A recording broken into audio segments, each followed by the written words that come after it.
Magandang hapon, narito ang 3-day weather forecast. At para naman sa lagay pa ng ating panahon, simula po sa Friday, March 27 hanggang sa March 29, that's araw ng linggo. Asahan pa rin ang epekto ng easterlies o yung silanganin. For Luzon, magdadala pa rin ito ng fair weather conditions. Kung kayo pupunta po sa may Cordillera regions, kabilang na ang Baguio City, preskong panahon pa rin po, no? At paglalaro between 15 to 25 degrees ang temperatura.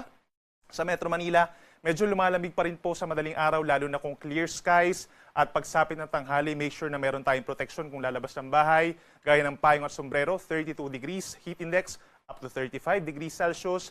At sa may Bicol region, kabilang ang Legazpi City, mataas pa rin ang tsansa na makikita natin ang ganda ng Mount Mayon at ang temperatura 24 to 32 degrees Celsius.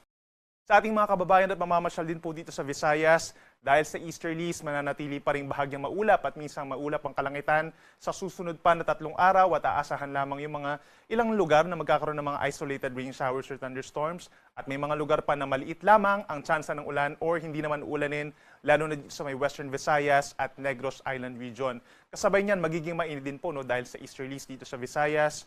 For Metro Cebu, 31 degrees ang actual temperature, maging dito sa may Tacloban. Sa Iloilo, posibleng umakyat sa 33 degrees, lalo na sa may Dumangas.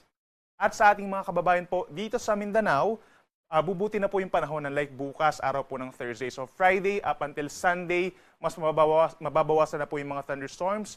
More on mga kaulapan na lamang, pagsapit ng hapon hanggang gabi, lalo na sa may Zamboanga Peninsula, sa may Bangsamoro region, Socsadjen, doon lamang po matataas ang chance ng mga thunderstorms. Other areas, dito sa may Davao region and Caraga region, bubuti ang panahon umaga hanggang hapon. At may pagkulimlim lamang sa hapon, yun nga lang po dahil din sa easterlies, iinit ang panahon. Please take note, sa may Metro Davao po, possible na umangat sa 35 degrees ang maximum temperature sa tanghali and the heat index could reach up to 40 degrees. Gayun din sa may Zamboanga City, Cotabato City, Jensan, ilang pambahagi ng Butuan, Hinatuan, matataas ang heat index. So make sure po na meron dalang payong at mag-ingat kung lalabas po ng bahay from 10 a.m. to 3 p.m.